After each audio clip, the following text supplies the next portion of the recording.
There was a sense of giddy excitement among the group as their chartered boat cut through the turquoise waves. The sun glistened off the surface of the water like scattered diamonds, casting a surreal glow over the distant island. Leah, the self-appointed planner, leaned over the side of the boat, her blonde hair whipping in the salty breeze. "It's even better than the pictures," she exclaimed, her phone poised to capture yet another snapshot for social media. The trip had been planned for months. After years of enduring stressful jobs and monotonous routines, Leah had convinced her friends to take a week-long getaway to Isla Serafin, a remote island rumored to have untouched beaches and an aura of mystery. Among the group were Ethan, her childhood best friend, Amanda, the cynic of the bunch, Javier, the easygoing adventurer, and Mia, the quiet observer who often seemed more comfortable behind her camera than in conversation. As they neared the island, the lush greenery of the jungle loomed closer, its vibrant colors almost too vivid to be real. The beach that stretched before them was pristine, its white sand unmarred by footprints. There were no other tourists in sight, just the five of them and the boat's captain, a grizzled old man named Samuel, who seemed more interested in the horizon than the excited chatter behind him. When the boat docked at a rickety wooden pier, Samuel turned to them with an unreadable expression. "Stay close to the beach," he said, his voice low and gravelly. "The jungle doesn't like strangers." His warning was met with awkward laughter from Ethan, but Samuel's eyes didn't waver. The group disembarked, hauling their luggage onto the sand. The air was thick with the scent of salt and blooming flowers, and the sound of waves lapping against the shore was almost hypnotic. Amanda rolled her eyes as she struggled with her suitcase. Typical, a paradise getaway, and we're already getting cryptic warnings. Leah waved her off. "He's just trying to spook us. That's how these island folk make it seem more exotic." She gestured toward the distant treeline. "Come on, let's find our villa." The path to the villa was marked by lanterns hanging from tall bamboo poles. The building itself was a stunning contrast of rustic charm and modern luxury, perched on a small hill overlooking the ocean. Large windows framed the breathtaking view, and the open-concept design invited the breeze to flow freely through the space. A hammock swayed gently on the deck, promising lazy afternoons. "This is perfect," Javier said, tossing his backpack onto one of the plush couches. "I'm calling this room." While the others argued over sleeping arrangements, Mia wandered to the edge of the property with her camera in hand. She knelt down, focusing her lens on a cluster of vibrant red flowers growing near the treeline. As she adjusted the settings, a flicker of movement caught her eye. It was subtle, like a shadow darting between the trees, but enough to make her freeze. "Mia, you coming?" Ethan called, breaking her trance. She shook her head and stood up, brushing off her unease. It was probably just an animal, she reasoned. Still, the jungle seemed darker than it had moments ago. By sunset, the group was sprawled out on the deck, drinks in hand, as the horizon erupted in hues of orange and pink. "This is what life should be," Leah sighed, raising her glass in a toast. "To us, and to the adventure ahead." As night fell and the stars blanketed the sky, a strange silence settled over the island. The usual hum of insects and distant calls of wildlife were absent, replaced by an unsettling stillness. Mia glanced back toward the jungle, where the trees stood as dark silhouettes against the faint moonlight. She thought she saw another flicker of movement, but when she blinked, it was gone. For the first time, the paradise they had sought began to feel like something else entirely, a beautiful facade masking something much darker. Morning arrived with the same idyllic beauty that had greeted the group the day before. The sun spilled over the horizon, casting golden light over the beach and turning the ocean into a shimmering expanse. Leah was the first to rise, brimming with energy, and insisted on starting the day with a hike to explore the island. "Come on, guys. This place isn't going to discover itself," she called, already tying her sneakers. Javier, ever the adventurer, was quick to agree. Ethan groaned as he rolled over on the couch, shielding his face from the sunlight streaming through the villa's massive windows. "Why hike when we have a perfect beach right here?" Ethan protested, his voice muffled by a pillow. "It'll be fun," Leah urged, pulling him up. "Besides, it's just a short trail to a waterfall. Perfect photo op." With some grumbling, the rest of the group relented. By mid-morning, they had packed their bags with water, snacks, and Mia's ever-present camera, and set off down the path that Samuel had warned them to avoid. The trail cut through dense jungle, the air thick with humidity and the scent of earth. Vibrant birds flitted between the trees, their calls echoing like a symphony. Despite the lush surroundings, the group couldn't shake the feeling that the forest was oddly quiet. The usual cacophony of insects and rustling foliage seemed subdued, as though the jungle itself was holding its breath. "Anyone else feel like we're being watched?" Amanda muttered, her eyes scanning the dense canopy. "Probably just monkeys or something," Javier replied, though his tone lacked conviction. "Or maybe Samuel's warnings got to you." Leah dismissed the comment with a wave of her hand. "This is amazing," she said, pulling out her phone to take a picture of the towering trees. "Look at this place. It's like stepping into another world." They continued deeper into the jungle, the trail narrowing as the foliage grew denser. Mia trailed slightly behind, her camera clicking as she captured close-ups of flowers, moss-covered rocks, and shafts of sunlight piercing through the canopy. It wasn't long before they reached a small clearing where the sound of rushing water grew louder. The group hurried forward, and the jungle opened to reveal a stunning waterfall cascading into a crystal-clear pool. Sunlight danced on the water's surface, creating a kaleidoscope of colors. "This is what I'm talking about," Leah exclaimed, already pulling off her shoes to wade into the pool. Javier followed suit, splashing into the water with a whoop of delight. Ethan and Amanda sat on the rocks, content to enjoy the view. Mia stayed at the edge, her camera trained on the falls. As she adjusted the focus, her lens caught something odd, what looked like a faint reflection in the water near the edge of the pool. It wasn't the shimmering sunlight or the group's movement. It was something else, something darker. "Mia, come on in," Leah called, breaking her concentration. Mia hesitated, lowering her camera. "I'll just stay here," she said, her voice wavering. She glanced back toward the trees, half expecting to see someone or something standing there, but the forest was empty. Still, the feeling of being watched returned stronger than before. As they began their trek back to the villa, the atmosphere grew heavier. The sunlight seemed dimmer, and the trail, though the same one they had taken earlier, felt unfamiliar. Every sound, the crack of a branch, the rustle of leaves, sent ripples of unease through the group. When they finally emerged from the jungle and onto the beach, they were relieved to see the villa standing as they had left it. Yet, as the sun dipped below the horizon that evening, an unspoken tension settled over them. Mia reviewed her photos on the deck while the others cooked dinner. Flipping through the images, her breath caught.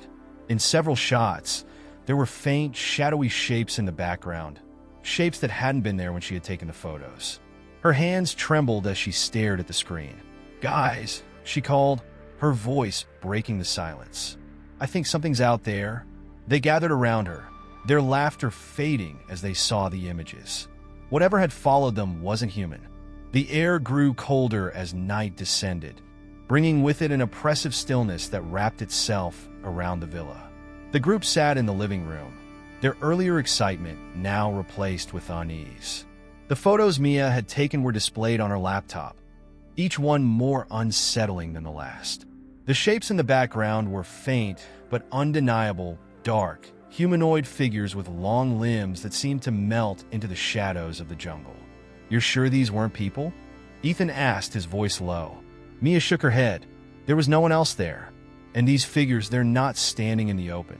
They're just there like they're part of the jungle.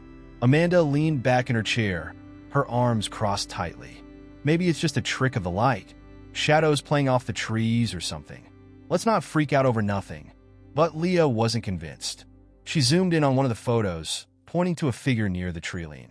Its face, or what passed for one, was blurred, its outline distorted like a reflection on rippling water. "Shadows don't look like this," she said. This feels intentional." Before anyone could respond, a sudden gust of wind rattled the villa's windows. The group flinched, turning toward the large glass panes that framed the jungle. The lanterns hanging outside the villa swayed violently, their light casting erratic shadows across the walls. "Storm's coming," Javier said, trying to sound casual, though his eyes lingered on the jungle beyond. "Does it even storm here?"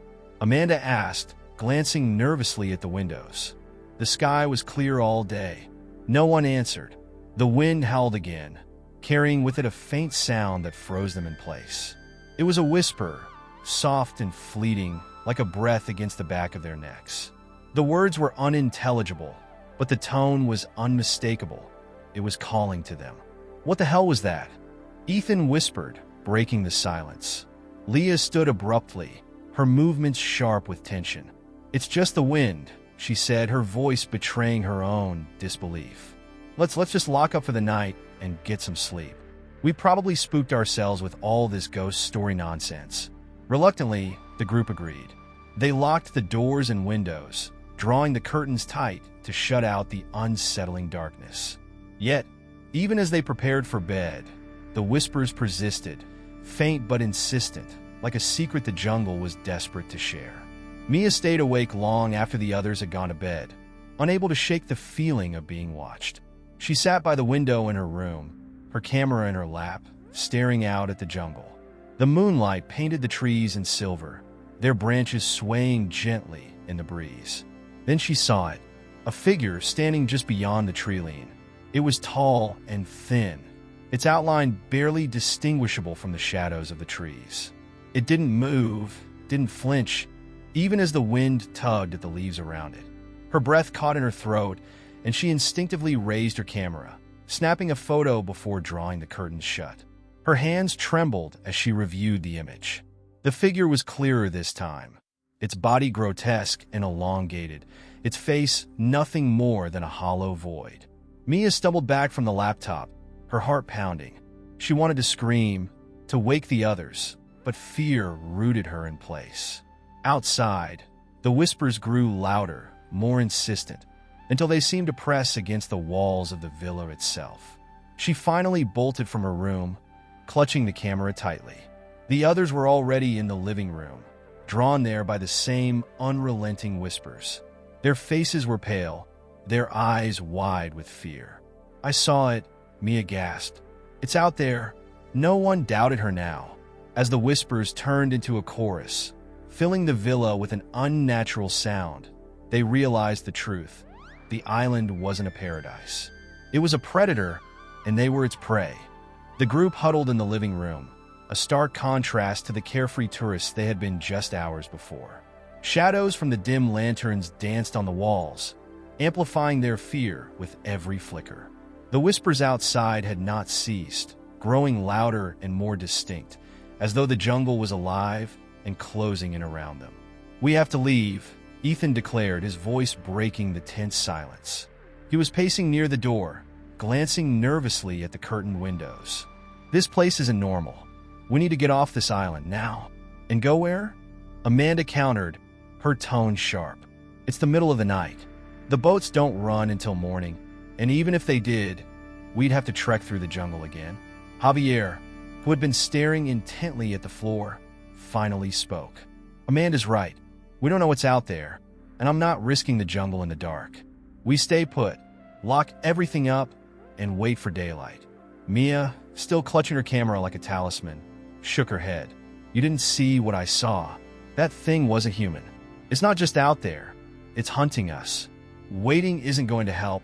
"Enough," Leah snapped, her voice firm. "Arguing won't get us anywhere. We need a plan, and we need to stick together. First, we barricade the doors and windows. Then, we figure out how to make it until morning." Her calm resolve steadied the group, and they set to work. The furniture was dragged against the doors, heavy chairs and tables piled in front of the windows. Every light in the villa was turned on, creating an artificial cocoon of safety against the encroaching darkness. As they worked, the whispers grew more unsettling. They seemed to shift, as though moving from one side of the villa to the other. At times, the voices almost sounded like words, names perhaps, but distorted, as if underwater. Once the barricades were in place, They gathered in the center of the living room, their supplies spread out on the floor. Water bottles, snacks, and a first aid kit were all they had. Leah lit a few candles, their flickering flames adding an eerie ambience to the room. "Does anyone else feel like the air's heavier?" Amanda asked, breaking the silence. She rubbed her arms, shivering despite the tropical heat. "It's probably just fear," Javier replied, though his eyes darted to the windows. "Let's stay focused." As the hours dragged on, the group tried to distract themselves with idle conversation, but their nerves were fraying. Every creak of the villa, every gust of wind, sent them into tense silence. Mia kept flipping through her photos, her fingers trembling as she studied the shadowy figures that seemed to multiply with each image. Suddenly, the lights flickered. The group froze, their collective breath held. The villa plunged into darkness, the only illumination coming from the candles. "No, no, no," Ethan muttered, fumbling for his phone. The dim glow of his screen was a small comfort, but it wasn't enough to banish the oppressive darkness. "What happened?" Amanda whispered, her voice barely audible. "It's the generator," Leah said, trying to keep calm. "We need to restart it. It's probably outside, near the back of the villa." Javier stood. "I'll go." "Not alone," Leah said firmly. "I'll come with you." "No," Mia blurted, gripping Leah's arm. "If you go out there, you won't come back. Don't you understand? It wants us to split up." Leah hesitated, but Javier was already heading for the barricaded door. "We don't have a choice," he said. "If the generator isn't fixed, we're sitting ducks." Reluctantly, Leah followed him. They moved the barricade aside, their movements slow and deliberate. As they opened the door, the whispers surged, louder and more insistent. Beyond the threshold, the jungle loomed, its shadows shifting unnaturally. "We'll be quick," Leah assured the group before stepping into the night with Javier. As the door closed behind them, the whispers seemed to retreat, as if luring the pair deeper into the darkness. Inside, the remaining group sat in tense silence, straining to hear any sign of their friends. Minutes passed like hours, and then finally a sound. But it wasn't the return of Leah or Javier. It was a scream, sharp and blood-curdling, cutting through the night like a blade. The group inside froze, their hearts pounding in unison. The scream ended abruptly, leaving an unbearable silence in its wake. "They're gone," Mia whispered, tears streaming down her face. "We're next." The scream lingered in the air long after it had ended, like an echo etched into the villa's walls. No one dared move or speak. Mia clutched her camera tightly, her knuckles white, as if it could somehow protect her. Amanda sat motionless, staring at the barricaded door, while Ethan paced in tight, nervous circles. "They're dead," Mia finally said, breaking the silence. Her voice was barely audible, trembling under the weight of her fear. "You don't know that," Ethan snapped, though his tone betrayed his own doubt. "We can't just assume the worst. Maybe it was an animal." "An animal?" Amanda spat, her voice rising. "Did that sound like an animal to you? Something's out there, and it's hunting us. Stop it!" Ethan shouted, his voice cracking. "Panicking isn't going to help. We need to figure out what to do." Mia shook her head. "We stay here. We don't go out there. Not for anything. Whatever's outside, it wants us to come to it." The group fell into silence again, the tension so thick it was suffocating. The whispers outside had returned, growing louder, more insistent. They seemed to press against the walls, surrounding the villa like a living, breathing entity. Amanda stood abruptly, pacing toward the door. "We can't just sit here and wait to die," she said, her voice shaking. "We have to do something, try to find Leah and Javier, or at least see what happened to them." "No," Mia said firmly, standing as well. "We need to survive the night. Whatever happened to them, going outside won't help. It's exactly what that thing wants." Amanda turned on her, her eyes blazing. "And you're the expert now? What are we supposed to do? Just sit here and wait to be picked off one by one?" "Enough!" Ethan shouted, stepping between them. "We're not going to tear each other apart. We need to stick together if we're going to get through this." The group quieted, though the tension between Amanda and Mia was palpable. Ethan glanced at the barricaded door, his jaw tightening. We'll wait until sunrise. If Leah and Javier don't come back by then, we'll decide what to do. Until then, no one leaves. Reluctantly, Amanda nodded, retreating to a corner of the room. Mia sat down near the pile of supplies, her camera resting in her lap. Ethan extinguished the candles one by one, leaving the room in near darkness save for the faint glow of his phone. The hours dragged on, the oppressive silence broken only by the whispers that refused to fade. The jungle seemed alive, its presence pressing against the villa like a predator circling its prey. Then a faint knock at the door. The group froze, their eyes darting toward the barricade. "Leah," Amanda whispered, her voice trembling. Another knock, louder this time, then a voice soft, almost melodic. "It's me. Open the door." Mia shot to her feet, shaking her head. "Don't. That's not her. How do you know?" Amanda hissed. "I just do," Mia said, her voice firm. "It doesn't feel right." The knocking grew more insistent, the voice calling out again. "Please. I'm hurt. Let me in." Ethan moved toward the door, hesitating as his hand hovered over the barricade. What if it really is Leah? What if she needs help? Mia grabbed his arm, pulling him back. "It's not her. Listen to it. It doesn't sound human." The voice outside changed then, losing its softness. It became distorted, echoing unnaturally as it repeated. "Let me in. Let me in." Amanda screamed, covering her ears as the sound grew louder, reverberating through the villa. The whispers joined the cacophony, creating a symphony of terror that seemed to seep into their very bones. And then, just as suddenly as it started, it stopped. The silence that followed was deafening, leaving the group shaken and trembling. "We can't stay here," Ethan finally said, his voice hoarse. "At sunrise, we're leaving. No matter what." No one argued. They sat in tense silence, waiting for the first rays of dawn to break through the oppressive darkness. But as the hours stretched on, they began to wonder, would the sun ever rise again? The silence that followed the night's torment was more unnerving than the whispers. Huddled in the dim living room, the group awaited the faint glow of sunrise, desperate for its promise of safety. Ethan checked his watch repeatedly, muttering under his breath, "It should be light by now." But the horizon remained stubbornly dark, as though dawn had forgotten the island entirely. "What if it doesn't come?" Mia finally asked, her voice trembling. She sat cross-legged on the floor, her camera cradled in her lap. "What if we're stuck in this night forever?" "Don't say that," Amanda snapped, her fraying nerves evident. "The sun will rise. It has to." Ethan stood abruptly, pacing toward the window. He pulled back the heavy curtain just enough to peer outside. "It's strange out there," he said after a pause. "The jungle isn't moving. No wind, no birds, nothing." "That's impossible," Amanda said, joining him at the window. She looked out cautiously and froze. "Well, what is that?" Mia and Ethan crowded around her. Beyond the villa's edge, the jungle seemed to pulse faintly, a rhythmic movement that wasn't natural. The shadows between the trees shifted, writhing as though alive. And then, just on the periphery of their vision, a figure moved. "There," Ethan said, pointing. "Did you see it?" "I saw something," Amanda whispered. "But it wasn't human." Mia pulled him back from the window. "Whatever it is, it knows we're watching. We need to stay away from the windows."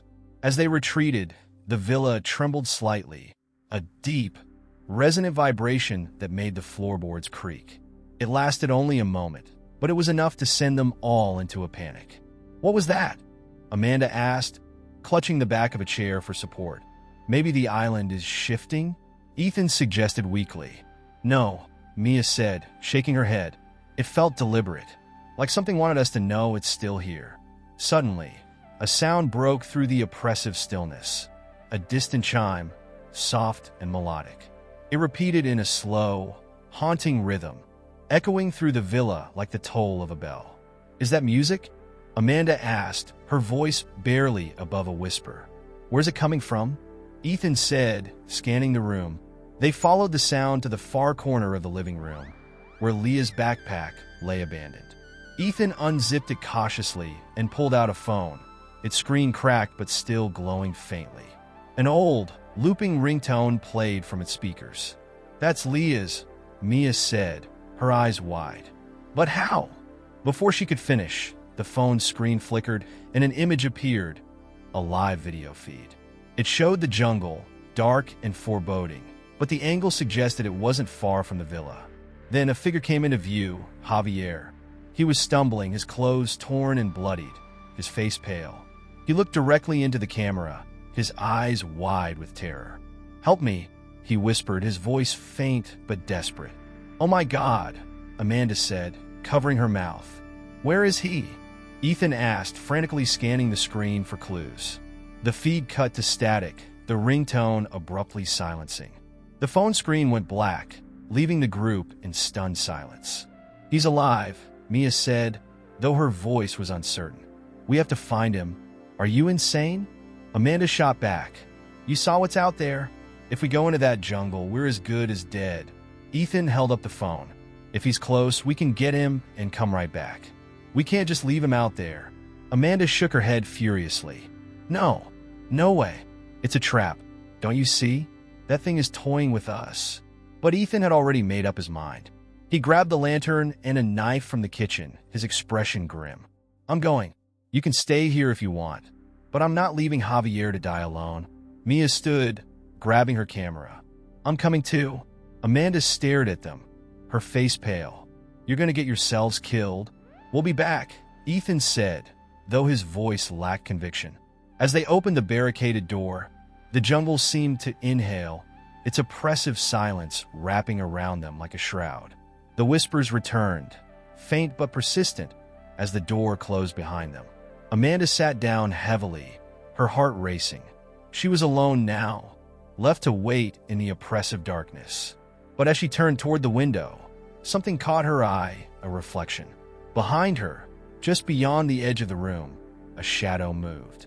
The jungle closed in around Ethan and Mia the moment they stepped outside, its oppressive humidity wrapping around them like a living thing. The air was thick, heavy with the scent of earth and decay, and every step they took felt like sinking deeper into the island's pulse. The villa's warm, faintly glowing windows disappeared behind them, swallowed by the dark canopy. "Stay close," Ethan whispered, his lantern casting a feeble circle of light. Mia nodded, clutching her camera like a lifeline.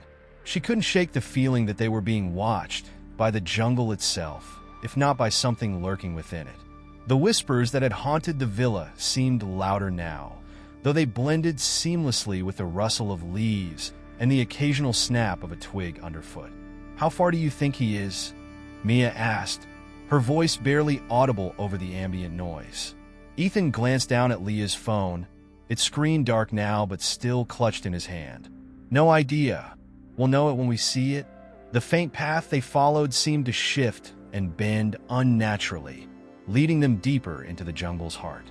Shadows stretched and recoiled under the lantern's light, creating fleeting shapes that played tricks on their minds. Mia kept glancing over her shoulder, convinced she'd seen movement, but every time she looked, there was nothing but dense foliage. After what felt like an eternity, they came across a clearing. In the center stood a crude wooden totem, its surface carved with intricate, unfamiliar symbols. Bones, small and large, were tied to it with fraying twine, swaying gently in the still air. "What the hell is that?" Ethan asked, his voice breaking the tense silence. Mia raised her camera, snapping a photo. "I don't know, but it looks ancient."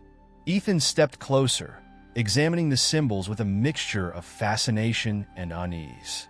"It's like a warning or an invitation," Mia muttered, her eyes scanning the tree line. Before they could ponder further, a sound shattered the silence, a low, guttural growl that seemed to come from everywhere at once. Ethan raised the lantern, but its flickering light revealed only empty shadows. "We need to keep moving," Mia urged, gripping his arm. They hurried past the totem, their pace quickening as the growl gave way to more whispers, louder now and filled with a strange urgency. The jungle seemed to thrum with life. each step carrying them deeper into its labyrinthine grip. Suddenly, the lantern's light caught something glinting in the underbrush. Ethan knelt and pulled it free, a torn scrap of fabric. "Javier's shirt," he said, holding it up for Mia to see. "He must be close," she said, her voice tinged with hope. But as they pressed on, the jungle seemed to conspire against them. The path grew narrower, the trees leaning in as if trying to block their way. The whispers turned into faint, mocking laughter, echoing in an impossible rhythm. Then they heard it, a faint cry for help, distant but unmistakable. "Javier!" Ethan called out, his voice breaking the oppressive quiet. The cry came again, louder this time, but it was followed by a sound that made their blood run cold, a guttural, inhuman roar. Ethan broke into a run, dragging Mia with him as they followed the sound. The jungle seemed to resist their every step, roots and vines tangling around their ankles, branches clawing at their faces. Finally, they stumbled into another clearing, this one illuminated by an eerie, unnatural glow.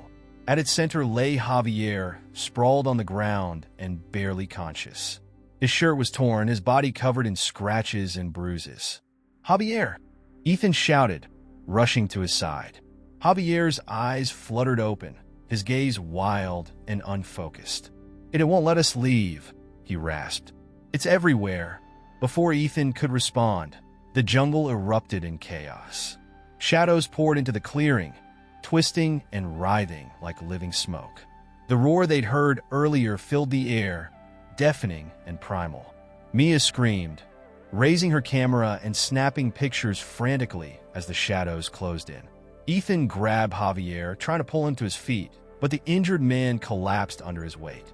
"We have to go," Mia shouted, her voice barely audible over the cacophony.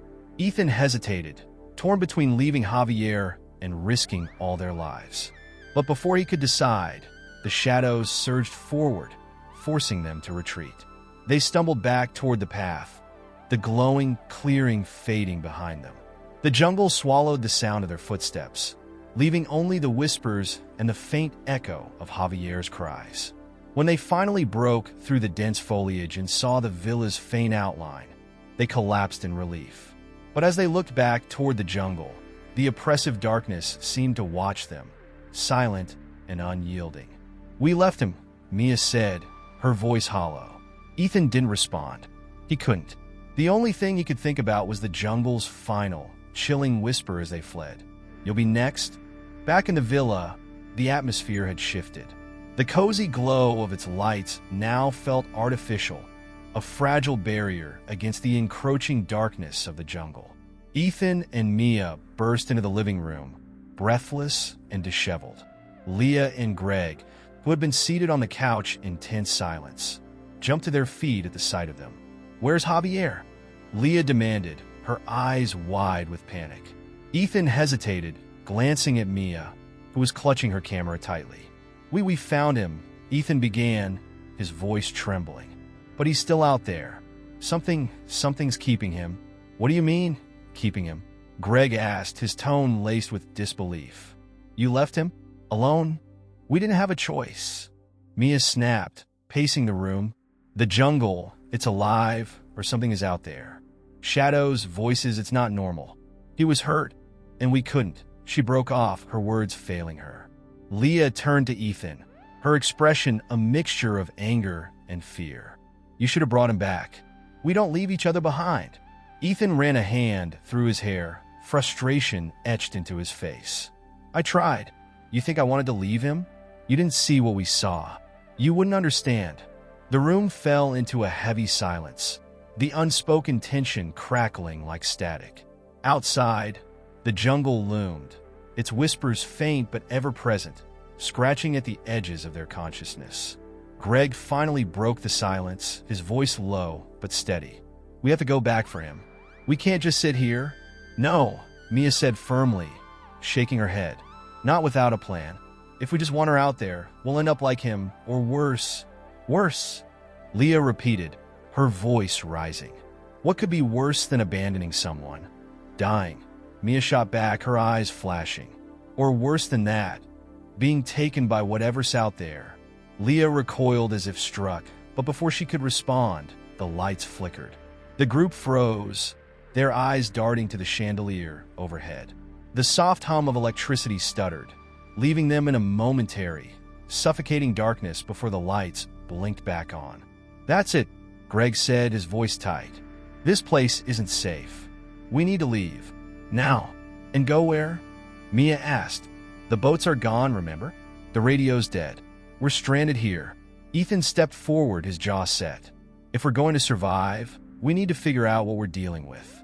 The totem, the symbols, they're not random. There's a pattern to this. We need to understand it." Leah stared at him, incredulous. "Understand it? Are you kidding me? Javier is out there, probably dying, and you want to play detective?" "I don't want to," Ethan said, his voice rising. "But if we don't, we're all dead. You think the jungle will just let us leave?" The room fell silent again, the only sound the distant rustle of leaves outside. Finally, Greg sighed, running a hand over his face. "Fine, but we're not splitting up again." "Agreed." Mia nodded reluctantly. "Agreed." Leah crossed her arms, her lips pressed into a thin line. "Whatever. Just tell me what to do." Ethan grabbed a map from the coffee table, spreading it out across the couch. "The totem is here," he said, pointing to a rough approximation of their path. "We start there. Maybe there's more like it. Maybe they'll tell us something about what's going on." Mia hesitated, then reached in her bag and pulled out the camera. "I took pictures," she said quietly, "of the totem, the carvings. Maybe they'll help."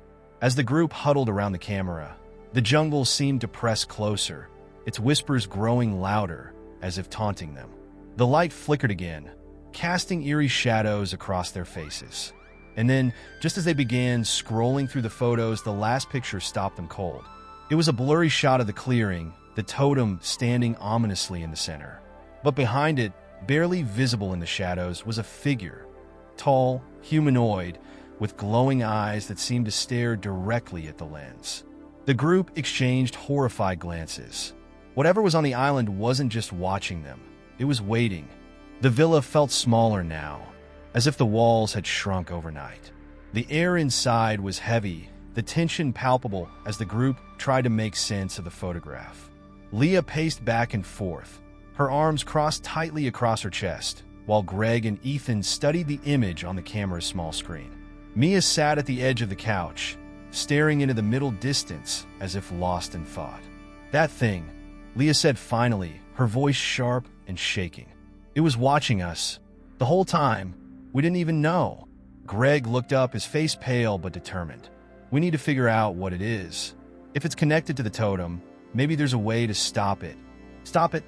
Mia laughed bitterly, shaking her head. "You're acting like this is some kind of monster movie. We're not going to stop it. We need to survive it." Ethan cleared his throat, his voice calm but firm. "We have to assume the totem, and whatever that thing is, are part of something bigger. Something the island doesn't want us to understand." He paused, then added, "But I don't think it's just watching us anymore. It's testing us." The words hung in the air, heavy and ominous. No one wanted to agree, but deep down, they knew he was right. Mia broke the silence, flipping through the remaining photos on her camera. "There's something else," she said, her voice quieter now. "Look at this." She stopped on a close-up of the totem's carvings. What had appeared random in the dark jungle now seemed deliberate. Symbols etched into the wood formed an intricate spiral, winding inward to a small, hollowed-out space at the center. It was too symmetrical, too purposeful, to be a coincidence. "What is that?" Leah asked, leaning closer. "It looks like—" Mia hesitated, squinting at the screen. "A map, or maybe a key. Whatever it is, it's pointing to something." Ethan grabbed the map from the coffee table, smoothing it out. "If it's a map, we can cross-reference it with this. Maybe it leads somewhere, another totem shrine, anything, or a trap." Greg muttered under his breath, but no one responded. The group spent the next hour poring over the photo and the map. The carvings didn't perfectly align, but Ethan noticed a pattern. For evenly spaced symbols that seemed to correspond to locations around the island. "If we're right," Ethan said, circling the spots with a pen, Then these are our landmarks. We start with the closest one. Mia looks skeptical. And then what? What happens when we get there? We don't even know what we're looking for. We'll know when we see it, Ethan replied, though his tone betrayed his uncertainty. Leah threw up her hands in frustration. So we're just supposed to follow some ancient map in the middle of the night? No thanks. That thing out there is not going to let us walk around unnoticed. Do you have a better idea?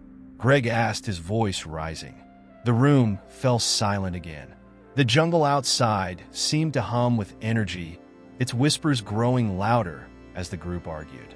Finally, Mia stood, slinging her camera around her neck. Fine, let's do this. But if anything goes wrong, if we lose someone else, I'm not sticking around to play treasure hunter. Ethan nodded, folding the map and tucking it into his pocket. We stick together this time. No one splits up, no matter what. As they prepared to leave, the villa's lights flickered again, plunging them into brief darkness. For a split second, the group froze, and in that silence, they all heard it, a low, guttural sound from outside.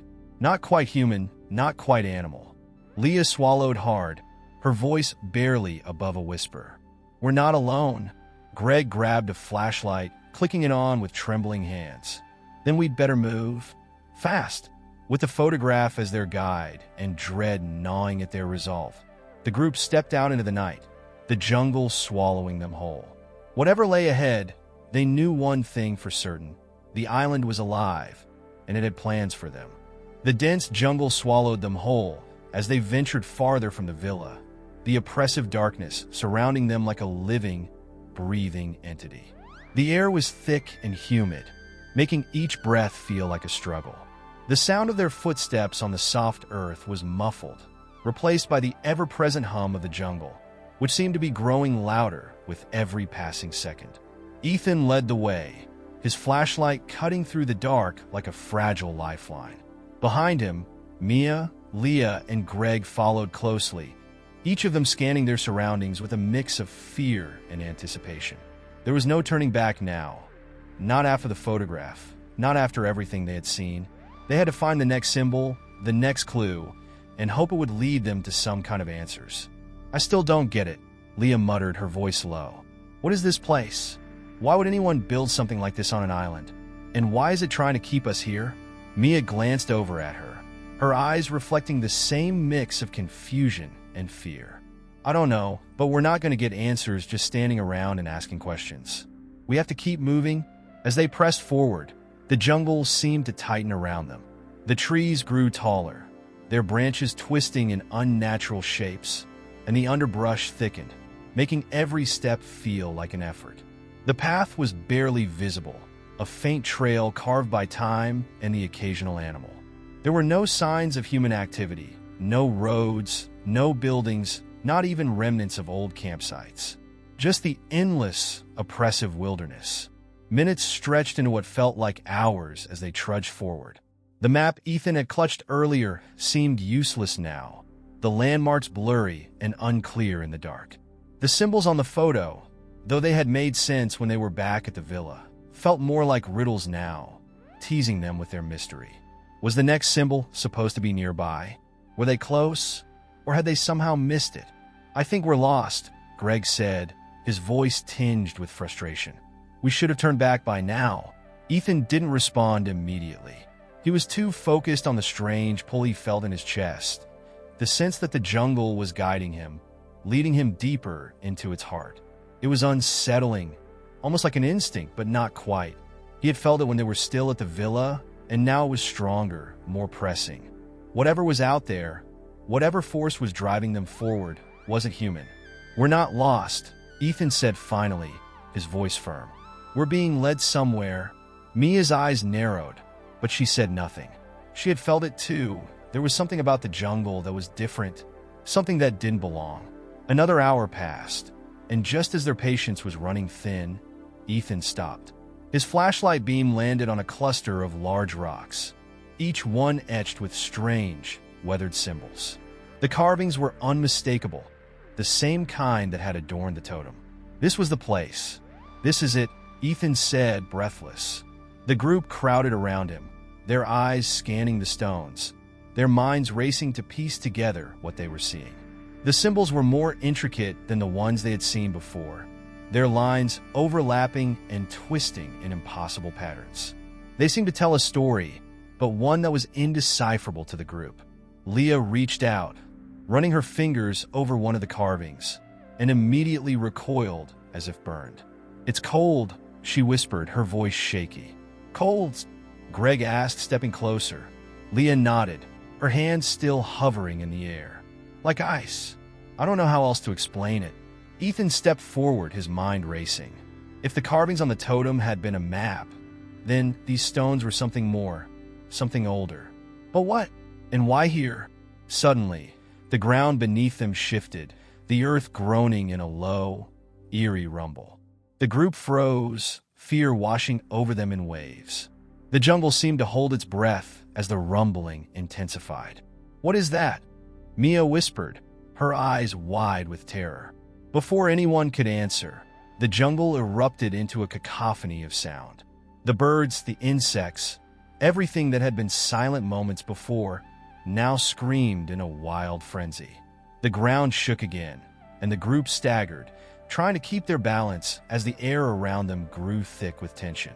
Then, as quickly as it had started, the noise ceased. The jungle returned to its eerie silence, but something had changed. The air felt heavier, charged, as if the island had just awakened. "We need to go back," Leah said, her voice frantic. "Now!" But Ethan didn't move. His eyes were locked on the carvings, a look of realization dawning on his face. "We're not going back," he said quietly. "We're going deeper. We're closer than ever." And despite the fear, despite the strange, unsettling force that pulsed through the jungle, the group knew he was right. The island had shown them its secrets, but there was more, so much more, that they had yet to uncover. They had come too far to turn back now. With that, Ethan took the first step toward whatever lay ahead, the others following reluctantly in his wake. And as they moved forward, the jungle seemed to part for them, the path growing clearer, the darkness less suffocating. The island had claimed them, and they had no choice but to discover its truths, no matter how terrifying they might be. The following hours felt surreal. The jungle seemed to stretch on forever, its oppressive silence broken only by the occasional snap of a twig underfoot or the distant cry of some unseen animal.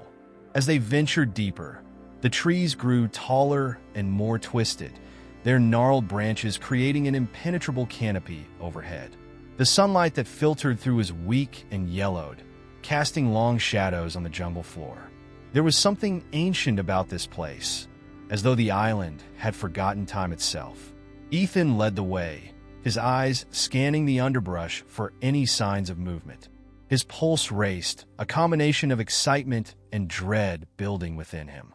They were getting closer to the heart of the island, the very center of the mystery they had been drawn into. The map, the symbols, the strange pull he had felt, it was all converging on this one point. "We're almost there," he muttered to himself, his voice barely audible. He wasn't entirely sure if he believed his own words, but something inside him urged him forward. The island was guiding him, and there was no going back now. Behind him, Mia, Leah, and Greg walked in tense silence. Each of them was thinking the same thing, but none of them dared to voice it. They were all haunted by the same sense of foreboding that had settled over them since they had left the safety of the villa. The island was no longer just an unfamiliar place. It had become something alive, something that had taken a keen interest in them. And no matter how much they tried to rationalize it, they could not escape the feeling that they were being watched. Leah was the first to break the silence, her voice low and strained. "Do you hear that?" she asked, her gaze darting nervously around them. At first, the others didn't respond. The jungle had been unnervingly quiet for some time, but Leah's questions seemed to shift the air. Ethan stopped in his tracks, holding his breath. There was a sound, faint, but unmistakable. A low hum, a vibration that seemed to come from deep within the earth itself. Greg frowned, his brow furrowing. "What the hell is that?" he asked, but no one had an answer.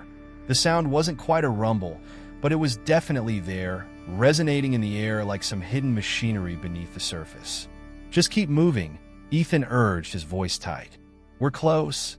They pushed forward, faster now, each of them trying to ignore the feeling that something was stirring around them. The jungle seemed to be alive with tension, as if it were holding its breath. The air was thick, and each step felt heavier than the last. The hum grew louder, more pronounced, until it was nearly deafening, vibrating in their bones.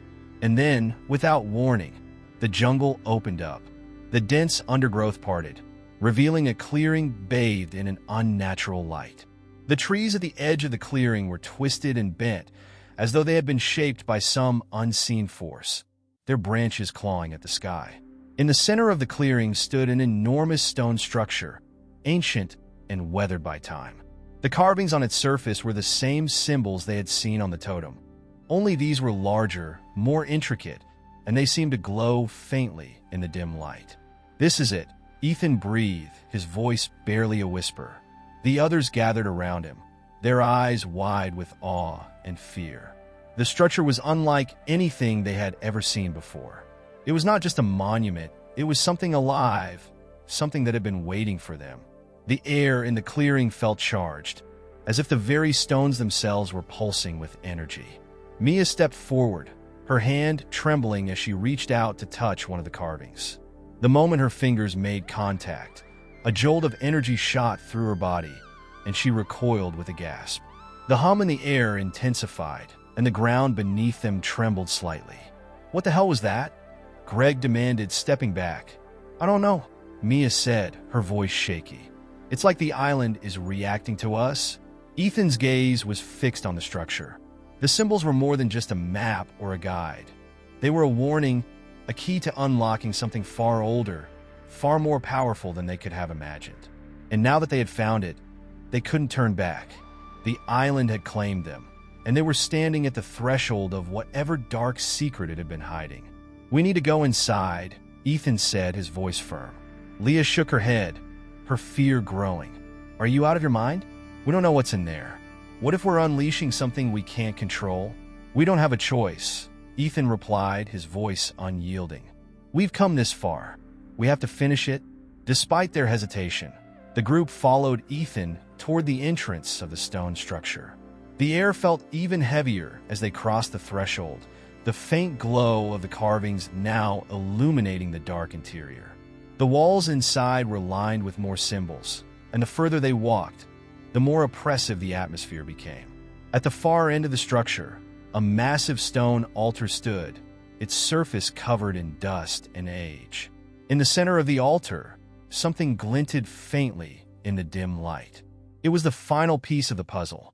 Whatever this place was, whatever force it had been hiding, it was now within their reach. As they approached the altar, the hum in the air reached a fever pitch, and suddenly, everything went quiet. The jungle outside seemed to hold its breath. In that moment, the group realized the island had been waiting for them all along. The path had been set, and they had no choice but to follow it to the end. Ethan reached for the object on the altar, his hand trembling as he brushed away the dust.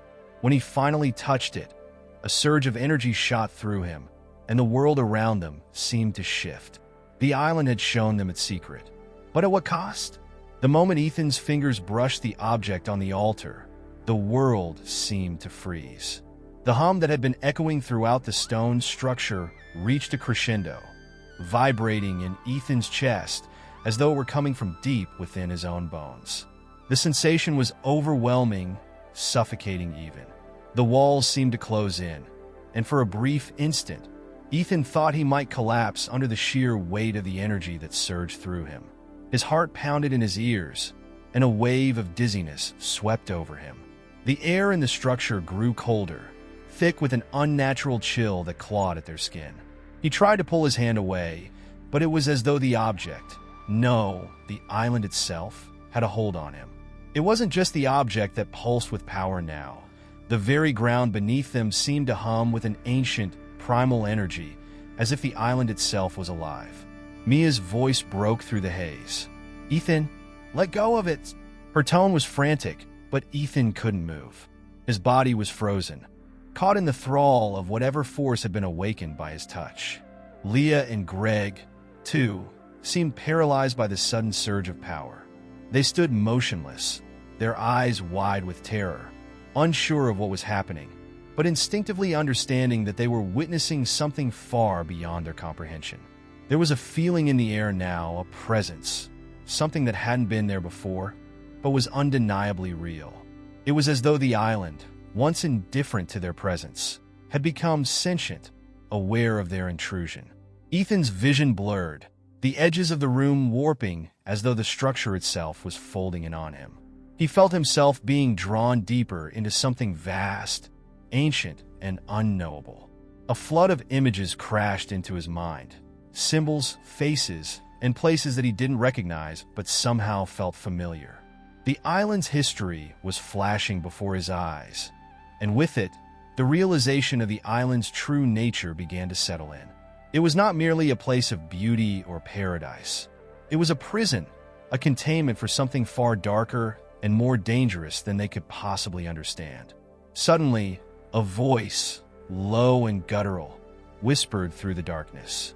It wasn't a voice in the traditional sense, but more like a presence speaking directly to their minds. "You should not have come," it said, the words reverberating in Ethan's head like 1,000 echoes. "Now you are bound to me, and there is no escape." Ethan's stomach lurched, and he gasped for air as though he had been submerged underwater. He could feel the energy around him pulling at his very soul, threatening to consume him. His grip on the object loosened, but the force didn't release its hold. He couldn't breathe, couldn't think. The darkness in his mind was all-encompassing. Leah screamed from somewhere behind him. "Ethan, stop! Let go!" Her words barely reached him through the fog of his mind. His body felt like a puppet, controlled by something far stronger than his own will. The object pulsed with a sickly light, and Ethan could feel it drawing on him, draining him, as if it were feeding off his life force. In the distance, he heard Greg's voice, faint but urgent. "We need to leave now." But it was too late. The island had already claimed them. Suddenly, Ethan was released from the grip of the object, his hand jerking away violently as though the force had been severed. He stumbled back, gasping for air, his heart racing as if it were trying to break free from his chest.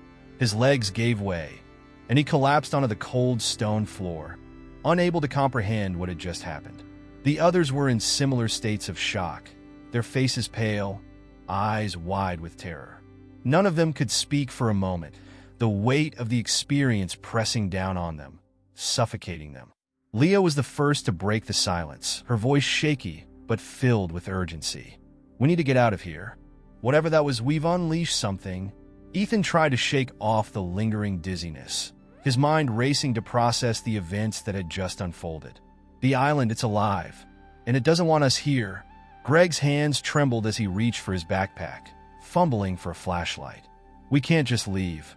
We need to figure out what that thing was." "No!" Mia interrupted, her voice rising with panic. "We need to go. We don't understand what we're dealing with. The island, it's not just a place. It's a prison, and we've disturbed something inside it." The group exchanged terrified glances, the weight of the situation finally sinking in. They had awakened something that was never meant to be disturbed, and now they were trapped in its grip. They weren't sure how, but they knew the island had changed. It wasn't just a destination now. It was a force, a living entity with its own will, and they were its prisoners. Ethan stood, his body trembling, the echoes of the island's presence still reverberating in his mind. "We need to leave. Now." But even as they turned to go, they realized the truth. They weren't alone. The jungle outside was no longer the same. The trees seemed to loom over them, casting shadows that moved of their own accord. The path they had taken to reach the structure had vanished, swallowed up by the thick undergrowth. It was as though the island itself had shifted, closing off their escape. The island was watching them, and it would never let them go. The moments following their realization were suffocating. As they stumbled away from the altar, their hearts raced in unison, and a palpable sense of isolation surrounded them. The island, once so vibrant and full of promise, now felt like a living, breathing entity, a creature with a dark agenda. keeping them captive in its invisible grip. The dense jungle that had greeted them so warmly upon their arrival had transformed into a sinister maze, and with every step they took, the air grew heavier. Ethan's mind raced, but it was a struggle to focus. The images from the altar, the symbols, the faces, kept flashing in his head like fragments of a nightmare. He tried to shake them off, but they clung to him, relentless and invasive. Mia's voice broke through the fog of his thoughts. "We have to find a way out. We need to stay together." Her words were filled with panic, but there was an underlying sense of determination in them. She was trying to anchor herself in the reality that had now become their nightmare. The others nodded, but the sense of unity was fleeting. The terror they felt had isolated them, pulling them further apart with each passing moment. They were no longer a group of friends on a vacation. They were survivors, and the island was their enemy. The trees around them seemed to close in, their gnarled branches stretching toward them like fingers, twisting and shifting unnaturally in the dimming light. Leah was the first to speak again, her voice barely a whisper. "Where are we? We're not on the same path anymore. The trees, they've changed." Her eyes darted nervously from side to side, as though she could already feel the presence of something watching them from the shadows. Ethan's heart skipped a beat. She was right. The jungle no longer resembled the place they had ventured into hours earlier. The path had disappeared, and in its place was a labyrinth of dense, oppressive undergrowth. The familiar sounds of birds and insects had faded, replaced by an unsettling silence, punctuated only by their own hurried breathing. Greg pushed through the dense foliage, his flashlight cutting through the darkness. "We've got to keep moving," he muttered, but his voice lacked the confidence it once had. They had all been caught off guard by the island's transformation, and now, even the bravest among them felt the weight of fear. But no matter how far they walked, the jungle seemed endless. The trees, once towering and majestic, now felt like they were closing in around them. Every path they tried to take seemed to loop back on itself, as if the island were playing a cruel trick on them. Their surroundings grew more unfamiliar by the minute.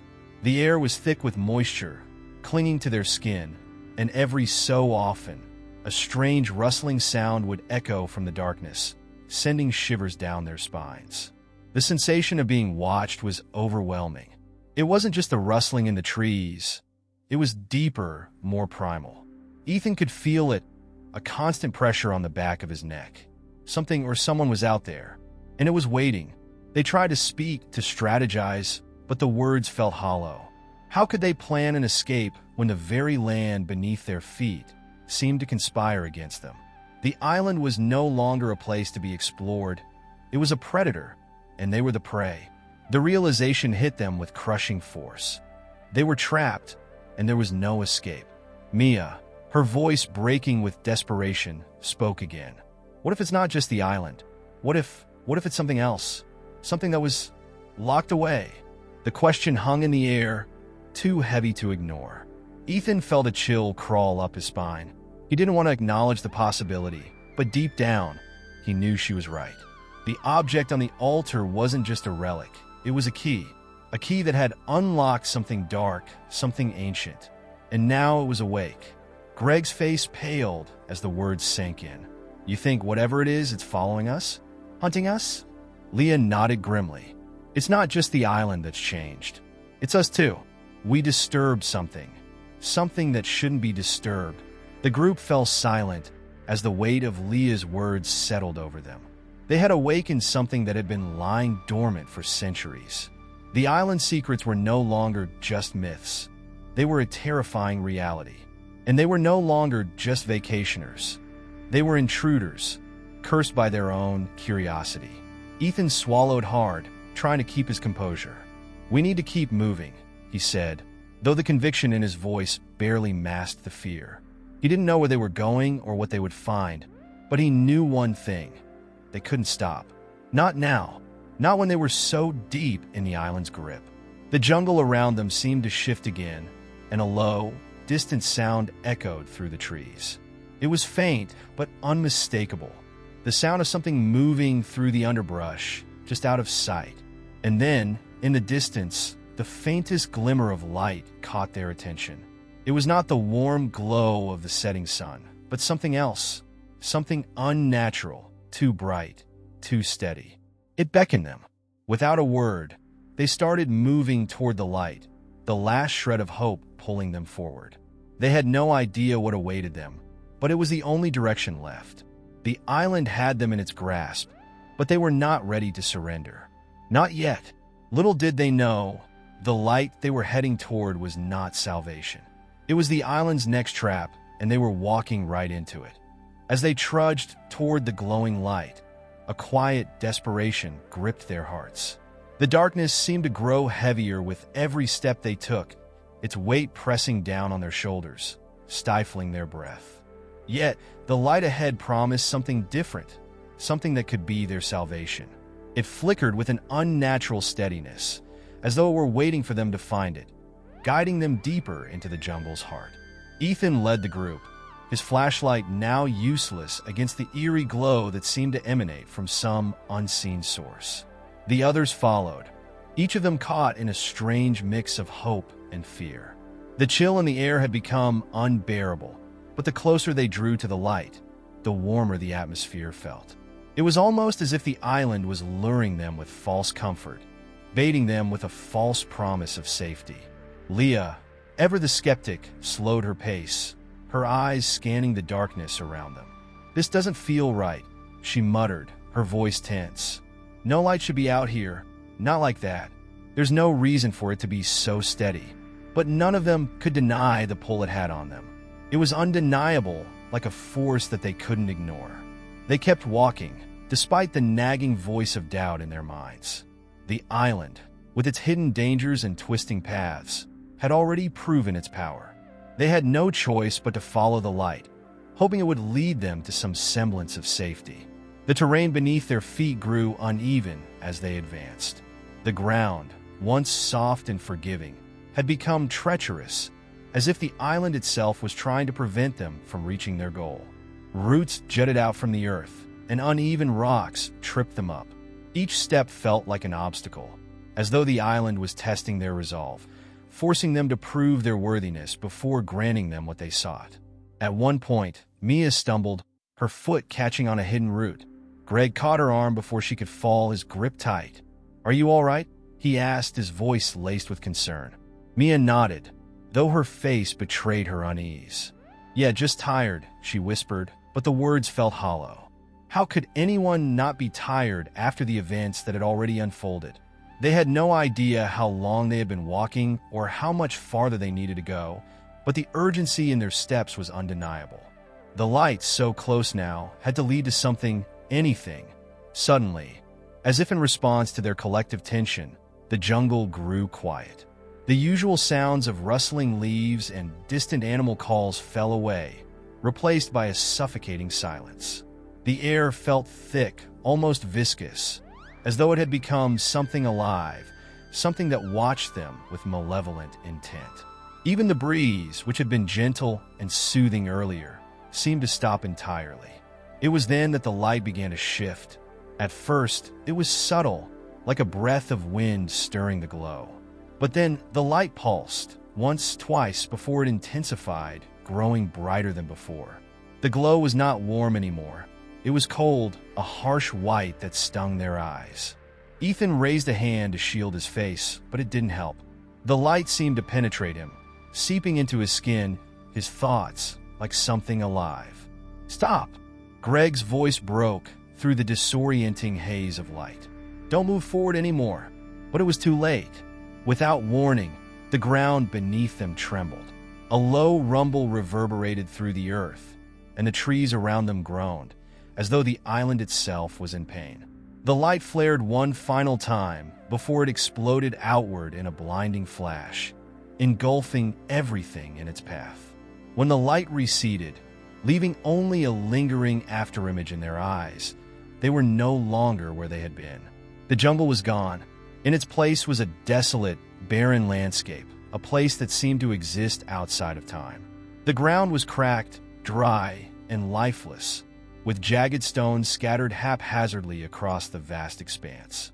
The sky above them was an oppressive shade of gray, the clouds swirling in unnatural patterns, as though they too were caught in some unseen force.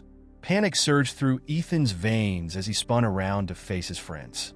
What just happened? His voice was hoarse, barely a whisper against the unsettling stillness that had fallen over them. Mia, her face pale and eyes wide with disbelief, could barely speak. "I don't know. We were just there," she stammered, her hand shaking as she pointed back the way they had come. But there was nothing to point to anymore. The path, the jungle, even the altar, everything they had known was gone. Leah took a tentative step forward, her boots scraping against the jagged ground. This isn't real," she muttered under her breath, but her voice quivered with uncertainty. We've crossed into something else. Something different. This isn't the island we were on." Greg was the first to react, his voice firm with a sense of urgency. "We need to stay together. This place, whatever it is, it's not going to let us leave if we break apart." But as the words left his lips, the air shifted again. This time, the change was subtle, a whisper on the wind that barely made itself known. It was a presence that brushed against their skin, something intangible but undeniably real. It was as though the very land beneath them was alive, breathing, watching. Ethan's heart began to pound in his chest. He could feel it now. Something was moving, something was watching them. The island had them, and now it was playing its final game. There was no escape from this place. Not anymore. The barren landscape stretched endlessly before them, a wasteland of cracked earth and twisted, skeletal trees that seemed to reach out with jagged branches like grasping hands. The oppressive sky above cast no shadows, only a muted, unsettling gray that bathed everything in a sickly, otherworldly light. For a moment, it was as though they had all stopped breathing, suspended in time as they struggled to comprehend the impossible shift in reality. The stillness of the place was broken only by the occasional whisper of wind that stirred the air around them. It wasn't the usual tropical breeze they had grown accustomed to on the island. This wind was colder, sharper, and carried with it an unsettling hum, like the murmur of voices too distant to understand but too close to ignore. It threaded through the air, making the hairs on the back of their necks stand on end. Ethan was the first to speak, his voice low and filled with disbelief. "This isn't real. This can't be happening. We've been here before, right? This isn't the same place. This is something else."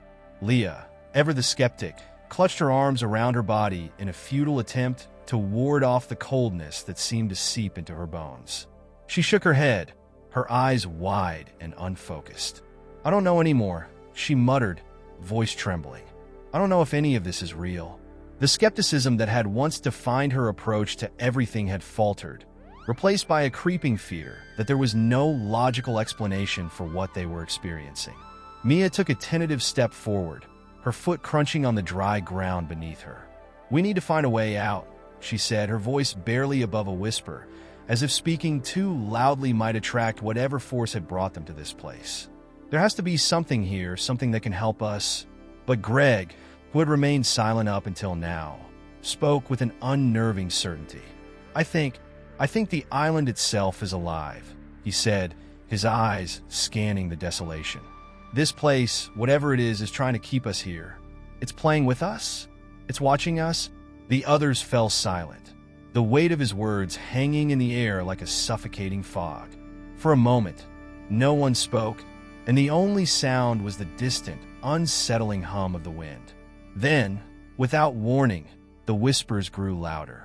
They were no longer distant murmurs, but distinct voices, swirling around them like a chorus of disembodied beings. "Did you hear that?" Ethan's voice was sharp with panic. "It's getting louder. The wind, it's talking."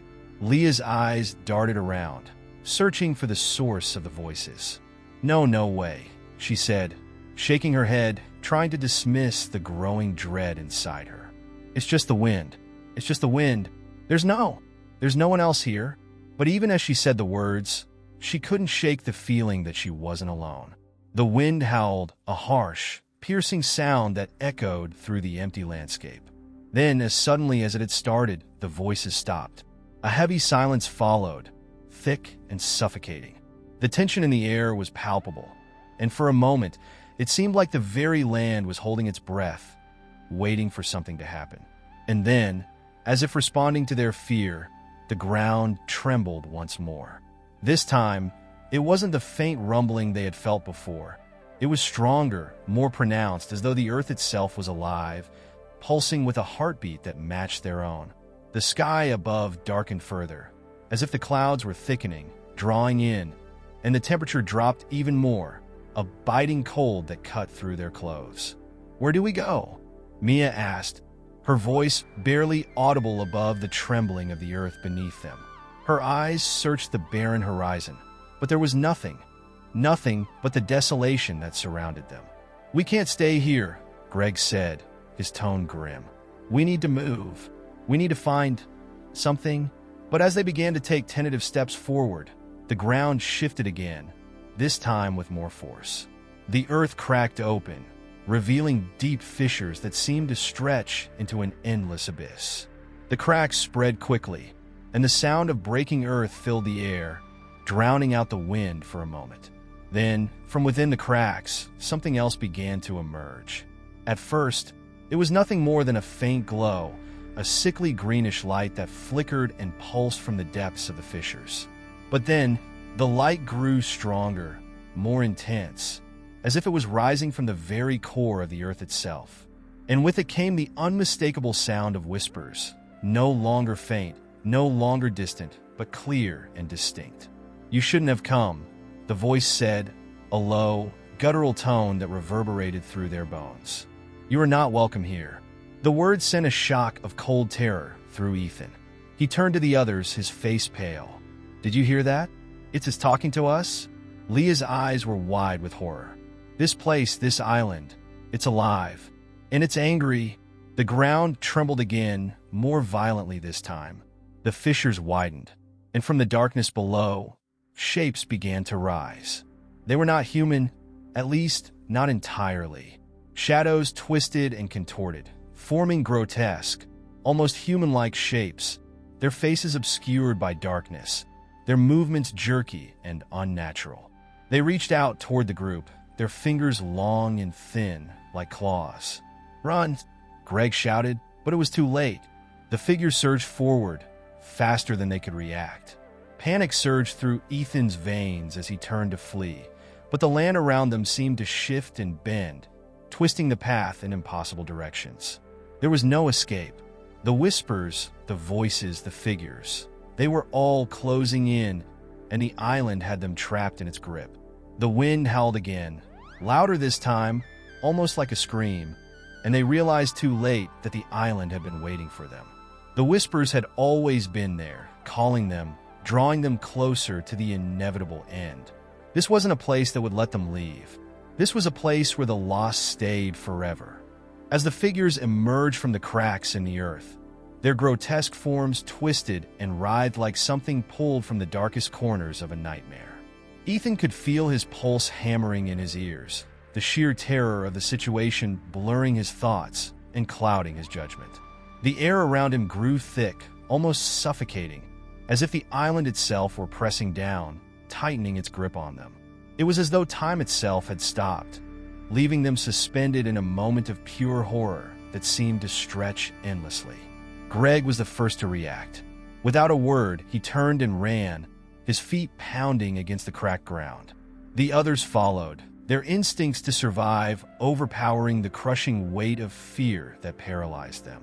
Ethan's legs felt heavy, his breath coming in shallow gasps as he forced himself to move, ignoring the scream of his body urging him to stop. The sound of the figure's unnatural movements echoed around them, growing louder with each passing second. But no matter how fast they ran, no matter how hard they pushed their bodies, the figures continued to close in. The land itself seemed to shift, the ground beneath them buckling and folding in ways that defied logic. Every time they took a step forward, the path seemed to twist, as if they were running in circles, caught in an ever-tightening maze that would lead them nowhere. Ethan's heart raced in his chest, and for the first time since arriving on the island, he allowed himself to believe in the impossible. This place, whatever it was, had never been real, The island wasn't just a remote destination. It was something far older, something far darker, and it had been waiting for them. The whispers that had haunted their every step were not random sounds carried by the wind. They were deliberate, intentional. The island itself had been calling to them. Mia, stumbling in front of him, let out a strangled cry, and Ethan grabbed her arm, pulling her forward. Her eyes were wide with panic, and her breath was coming in ragged gasps. "We can't outrun them," she said, her voice trembling. "We're trapped. This place, it's alive." Leah, barely keeping up with the others, turned her head to glance back at the pursuing figures. Her face was pale, her lips trembling as she struggled to keep her composure. "We have to keep going," she urged, her voice cracking with fear. "We can't stop. We have to keep moving." But as they pushed forward, a strange sensation washed over them. It started as a subtle shift in the air, a slight distortion, as if the very fabric of reality around them were warping. The land ahead of them, once so desolate and barren, began to change. The cracked earth gave way to a dense fog, thick and suffocating, that seemed to rise from the ground like a living thing. The fog wrapped around them, pulling them into its cold, clammy embrace. It was impossible to see more than a few feet ahead, and the air grew colder with every step they took. Ethan felt his breath catch in his throat as a strange heaviness filled his chest. It was as if the very atmosphere was pressing down on them, suffocating them, pulling them further into the heart of the island. Then, without warning, the fog cleared. The landscape shifted again, this time in a way that defied all reason. The barren land they had been running through was gone, replaced by a lush, vibrant forest that seemed to appear out of nowhere. Trees towered above them, their thick, dark trunks covered in moss and vines. The air was thick with the smell of damp earth and decaying leaves, and the sound of unseen creatures echoed from within the shadows of the trees.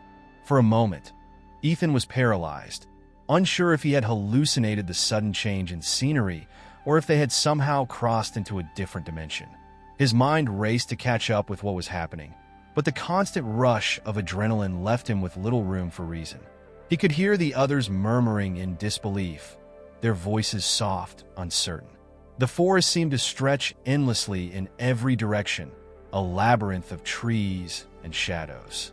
But the figures were still there. The eerie whispers continued, now louder than ever, as if the very trees themselves were alive, calling to them. The ground beneath their feet was soft and uneven, the earth shifting with every step they took. The forest, though beautiful in its own right, had an unnatural feel to it, like something was just below the surface, watching them, waiting for them to make a mistake. Leah stopped dead in her tracks, her eyes darting around as if searching for something in the shadows. "This isn't real," she whispered, more to herself than anyone else. "We've crossed into something else. This place, it's not just an island. It's not even part of our world." Ethan's heart skipped a beat. Could she be right? Had they crossed some boundary, entered a realm where the rules of reality no longer applied? He had always dismissed the stories, the myths, the warnings about places like this. But now, standing in the heart of this twisted forest, surrounded by figures that defied logic and whispers that echoed from nowhere, it seemed like the only explanation that made sense. Greg, who had been leading them, turned back to face the group, his face grim. "We can't keep running forever," he said, his voice tense. "We need to figure out what this place wants from us. Why are we here? Why is it doing this to us?" Mia nodded, her eyes wild with fear. "We need answers. We can't just keep running blindly. We need to understand what's happening." Her voice cracked, but there was a determination behind it now, a resolve to confront the terror that surrounded them, to find a way out. But as they stood there, caught between the oppressive silence of the forest and the eerie hum of the whispers, it became clear that there were no simple answers. The island was not just a place, it was a force, one that existed outside the bounds of their understanding. They were no longer in control. The island was the one pulling the strings, and they were its puppets. And as the whispers grew louder, more insistent, Ethan knew deep down that they were running out of time. Whatever this place was, it had already claimed them, As the group stood within the dense forest, their minds still reeling from the sudden shift in their surroundings, the air grew heavier. The reality they had once known, with its rules of physics and logic, seemed to slip away like sand through their fingers. Each moment felt stretched, distorted, as if they were living in a twisted echo of their own existence. The whispers, now almost deafening, came from everywhere and nowhere. It was as though the island itself was speaking, urging them deeper into its heart, coaxing them toward an unknown fate. Ethan could feel his skin prickling, a deep sense of foreboding growing within him. They had been running for what felt like hours, yet nothing had changed. The forest remained eerily still, every tree the same as the last. The rhythmic sound of their footsteps, once a comforting reminder of the reality they knew, now seemed out of place, unnatural in the face of this all-encompassing strangeness. With every step, the island seemed to stretch around them, the trees growing thicker, the ground sinking deeper beneath their feet.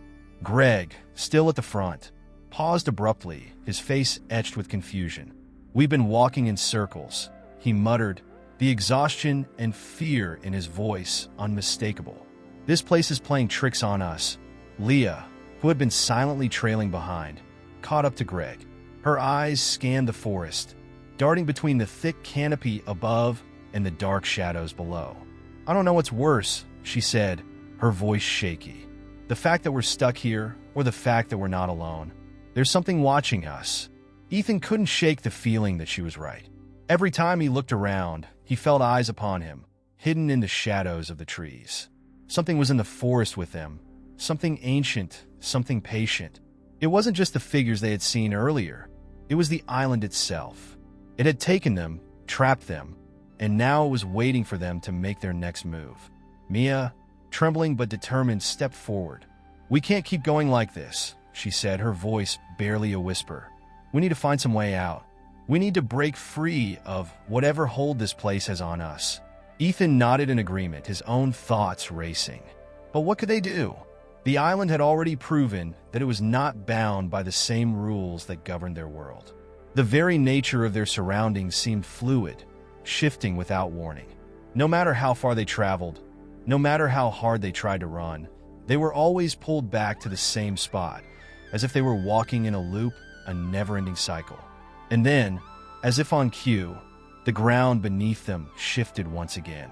The dense forest began to fade, replaced by an open, barren plain. The change was jarring, an instant shift from one world to another. The air grew colder, and the ground turned to stone, the once soft earth now replaced by jagged, unforgiving rock. The trees were gone, replaced by a vast, empty expanse.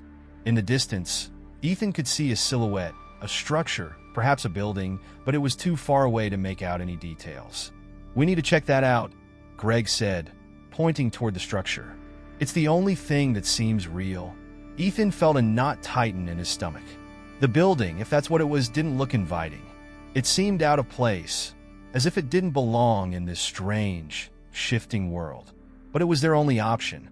They had no choice but to move forward, to investigate what lay ahead.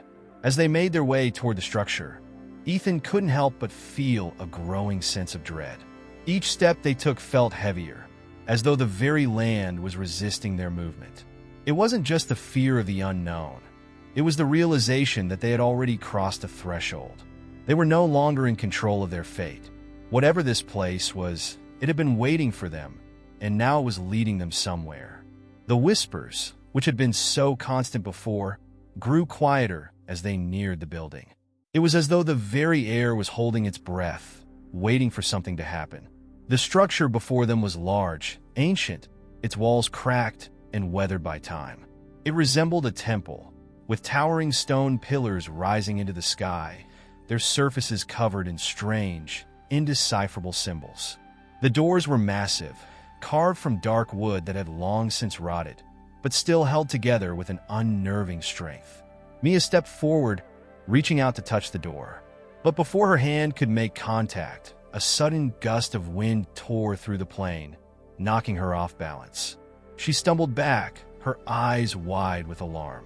"Did you feel that?" she asked, her voice trembling. They all felt it, the rush of cold air, the sudden shift in the atmosphere. It was as if the island itself was reacting, as if it were alive and aware of their presence. The door creaked, and for a moment, Ethan thought he saw something move within the shadows beyond it. The faintest silhouette, shifting just beyond his reach. Greg's face hardened. "We need to go in," he said. "There's no turning back now." And with that, they stepped forward, crossing the threshold of the temple. The moment they did, the world around them seemed to distort again, as if they had crossed into a different dimension. The air was thick, almost liquid, and the walls seemed to close in on them, narrowing their path. It was as if the building itself was alive, responding to their intrusion. Ethan could feel his heart pounding in his chest. He was no longer sure if they were in control of their actions, or if the island was guiding them, pulling them toward an inevitable conclusion.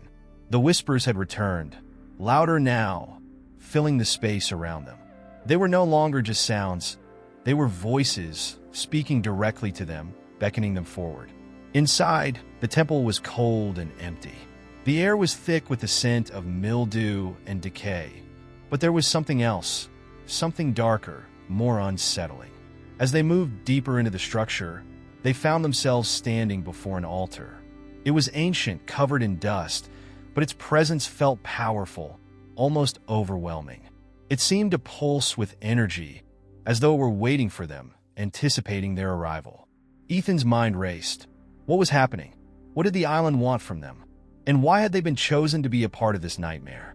As the group stood frozen in the cold, dimly lit chamber of the temple, a sense of unease gripped them all. The altar before them pulsed with an unnatural energy, its surface covered in dust and aged by time. The whispers, which had once been soft and distant, now seemed to surround them, pressing in on all sides. The air itself felt thick, heavy with a presence that none of them could name. There was no clear way forward, no escape from the growing sense that they were trapped, not just on this island, but within something far larger, far older, and far more sinister than they could comprehend. Ethan's thoughts raced as he tried to make sense of their situation. Every instinct told him to leave, to turn around and run back into the forest, but something deep within him held him in place. Perhaps it was the pull of the altar, the way it seemed to beckon them forward with a magnetic force. Maybe it was the knowledge that they had come too far to retreat now. The island had already toyed with their sense of time, space, and reality, and he knew that leaving wouldn't be as simple as just walking away. Greg was the first to step forward, his footsteps echoing through the cavernous space. His eyes were locked on the altar, a mix of curiosity and fear playing across his face. "There's something here," he muttered, more to himself than to anyone else. "Something we need to understand." Leah, standing behind him, hesitated. What if it's a trap? What if everything we've done so far has led us here to finish what was started?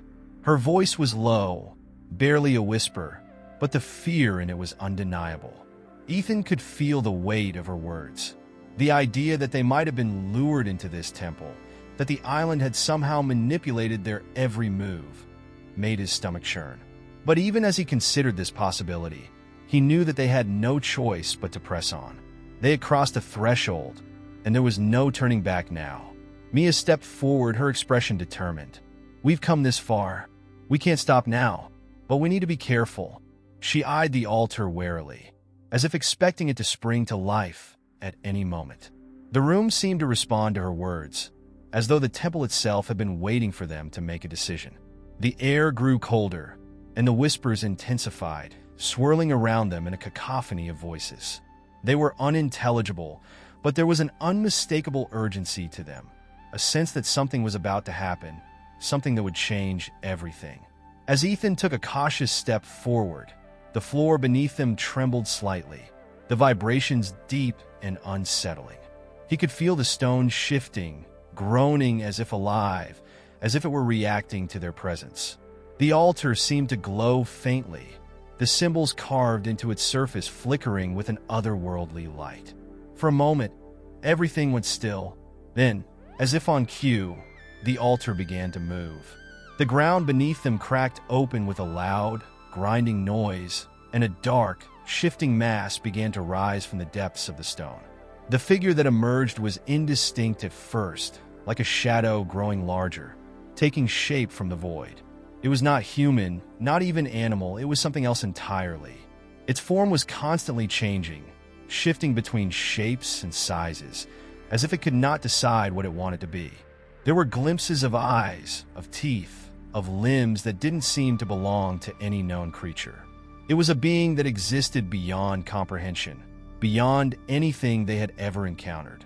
Greg, who had been closest to the altar, stumbled backward in shock. "What the hell is that?" he shouted, his voice rising in panic. Leah, wide-eyed, took a step back, her breath coming in short, shallow gasps. It's not real. It can't be real," she muttered, as if trying to convince herself. Ethan's heart was pounding in his chest, his mind racing to process what he was seeing. The creature, if it could even be called that, was made of shadows and darkness, and yet there was a strange, eerie beauty to it, as if it were some sort of ancient force, a remnant of something lost to time.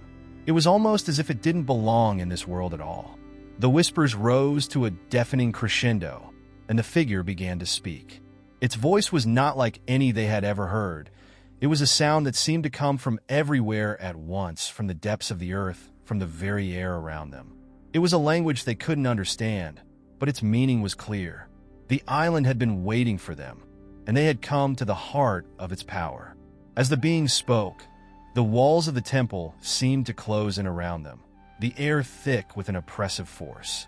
Ethan could feel the weight of its gaze on him, and for a moment, he was sure that the creature could read his every thought. It was as if the island, and everything on it, was a part of something much larger, a force that had been lying in wait for centuries, perhaps even millennia, for the right moment to awaken. Suddenly, the ground shook violently, and the room seemed to warp around them. The altar cracked open completely, revealing a deep, black void beneath it.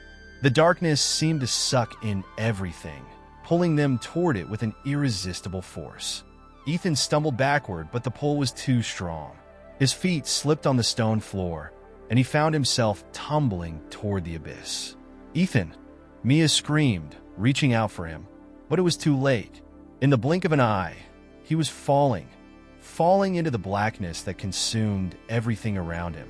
The last thing he heard was the voice of the creature, echoing in his mind, its words like a promise, a curse, or perhaps both.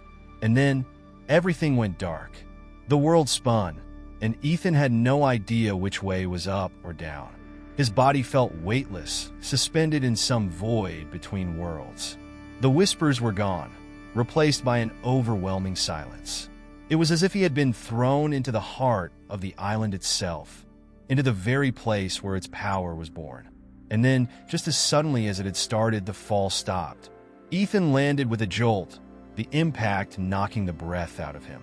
He lay on the cold, hard ground, disoriented and gasping for air. His mind raced as he tried to make sense of what had just happened. Had he died? Was this some kind of afterlife? Or was this simply another part of the island's twisted game?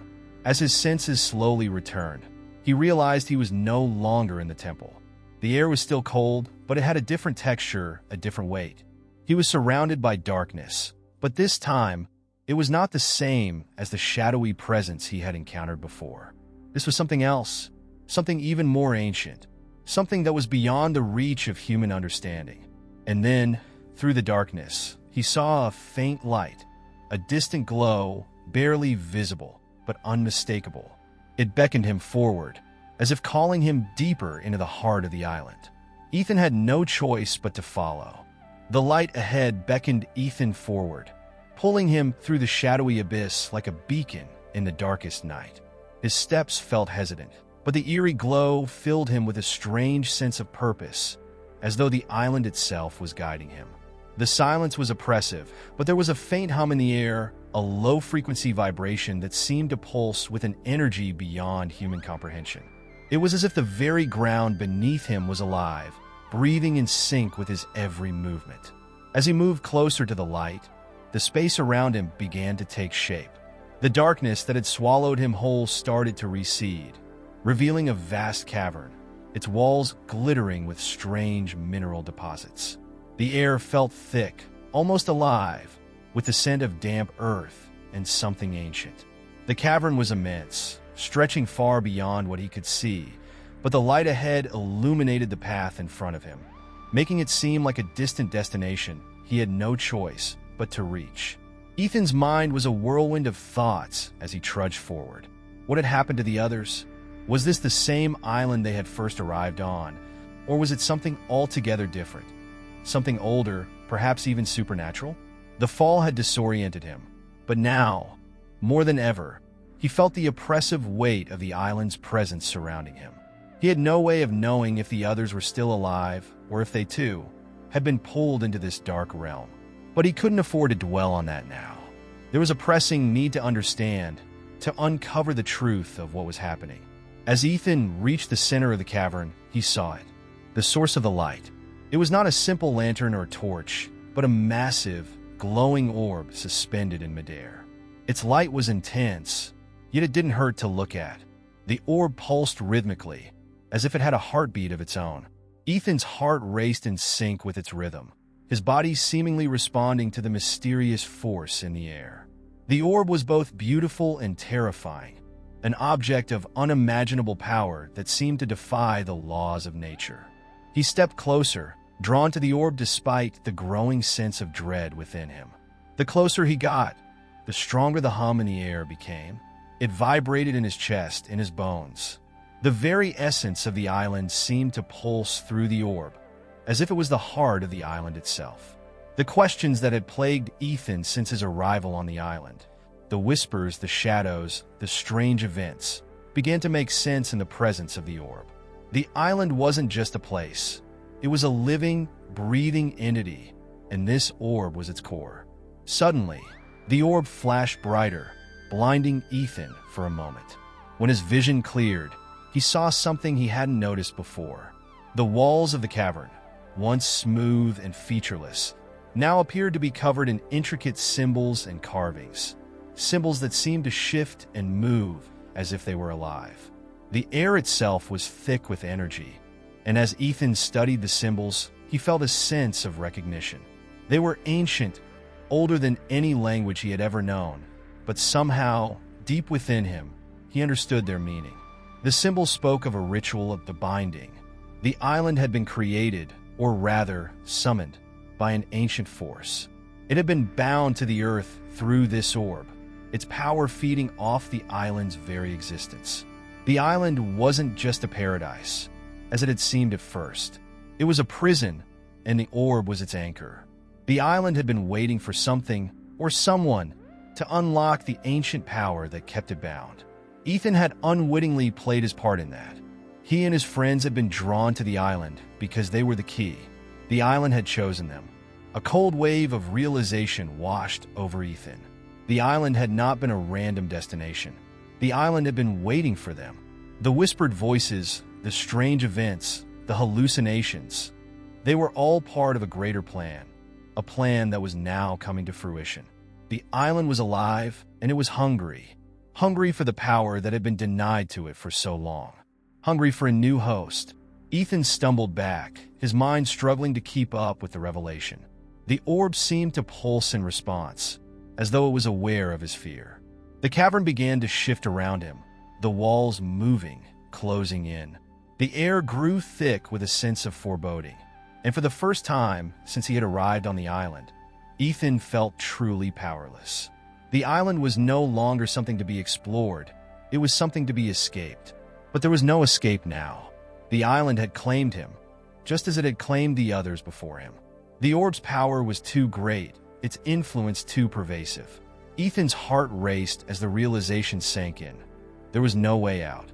The island had become a part of him, and he had become a part of it. He had no choice but to face what lay ahead. He could hear the whispers again, louder this time, as if the island itself was speaking directly to him. The voice was not just in his ears, it was inside his mind, wrapping around his thoughts like a vice. "You are ours now," it whispered, a chilling promise. "You will help us grow, help us return to the world. And when we do, there will be no more hiding." The air seemed to grow colder, the shadows around him lengthening. Ethan's mind screamed in protest, but his body was frozen in place, as though the very island had taken control of his limbs. He could feel the presence of the others, too, their souls twisted and bound to the island in ways he couldn't understand. They were here somewhere, trapped within the very heart of the island, feeding its power, keeping it alive. The island wasn't a place. It was a living, breathing organism, and it had grown stronger with each passing moment. The island had not been waiting for a rescue. It had been waiting for them to surrender. With no choice but to comply, Ethan's last remaining shred of defiance flickered out. He reached out toward the orb, knowing that this was the final step. The island had already claimed him, and there was no turning back now. The orb's light enveloped him, and he stepped into its embrace, becoming one with the island. In the moments that followed, the world around him disappeared entirely. The island's true nature had been revealed, and Ethan was no longer a mere visitor. He had become part of its eternal cycle, a cycle of consumption and rebirth. The island had won. Ethan's last thoughts were a blurred reflection of everything that had happened. In his mind, time had become irrelevant, each moment stretching and compressing in a suffocating loop. The island had revealed itself to him in its most terrifying form. No longer a serene paradise, but an ancient entity with a hunger that transcended human understanding. He had come to realize that the island wasn't just a place, but a force that had been waiting, watching, and now, at long last, claiming what it was owed. The island didn't need him to survive. It needed him to continue its cycle, to keep it alive for centuries to come. In the dark void where Ethan now found himself, the sense of his body had evaporated. He no longer felt the weight of the air or the coldness of the cavern walls. He no longer heard the eerie whispers that had once tormented him. It was as if he had become a part of the island's essence, a mere shadow of his former self, caught between life and death, existing in a realm outside of human perception. The others, his friends, had already gone through this transformation long before him. He could feel their presence, not as individuals, but as fragments of the island itself. They were the island now, their consciousness forever intertwined with its ancient core. They were the keepers of its power, its eternal guardians, unable to escape the endless cycle that bound them to this place. The more he understood about his fate, the clearer it became that this had always been the island's plan, to claim souls, to absorb them, and to feed its undying hunger. And yet, even in this nightmarish realization, Ethan felt a strange sense of tranquility. The fear that had once consumed him, the terror of being trapped in this unyielding place, began to dissipate. The island was a living thing, after all, and it was not inherently evil. It was simply following the ancient rules of existence that had been set long before humanity's time. The island's hunger was as natural to it as breathing was to humans. It was a force of nature that could not be tamed, only understood. The sense of hopelessness that had gripped him earlier seemed to have faded, replaced with an eerie acceptance. He was part of something far greater than himself, a cog in a cycle that had spanned eons.